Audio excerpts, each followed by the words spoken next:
I know you wanna lock your Instagram profile, but just people locking your profile is to know some important things about your account. So these are the three things that'll happen to your account if you lock your profile. Number 1. Only your followers will be able to see your photos, stories, reels, and whatever you share on your profile. Right? And number 2, anybody can tag you, but you'll be able to tag only your followers. And number 3 condition is, if you lock your profile, then nobody will be able to remix your content. But if you don't worry about these problems, then you can go with it. And now I'm gonna show you how to lock your profile. Open your Instagram account. Now at the bottom right corner, click on your profile picture. At the top right corner, click on the three-line icon. Scroll down a little bit, and now here is an account privacy option, so just click there, and now make your account private. But if you go to private your account, you may have these pop-up notifications. The problem is, if you want to earn money through Instagram, you should convert your Instagram profile into a professional account. And that's what I did in this account. But the problem is you can make a professional account private. So, first you have to convert your professional account into a personal account. Click on OK,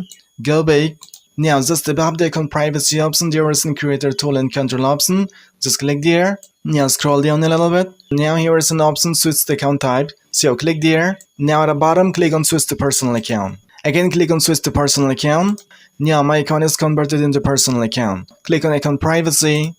And now click on private account. You will see these notifications, just click on switch to private. Now your account is private. Remember one thing, in Instagram there is no separate locking option to lock your profile. The second privatization is the account lock, right? So go back, and now if you go to your profile homepage, and now since just before your user ID there is a lock icon. I mean your account is locked now. So this is how you can lock your Instagram profile. If you found the video a little bit helpful, then hit a like, and if you want to watch more of this kind of helpful videos, then do subscribe to the channel.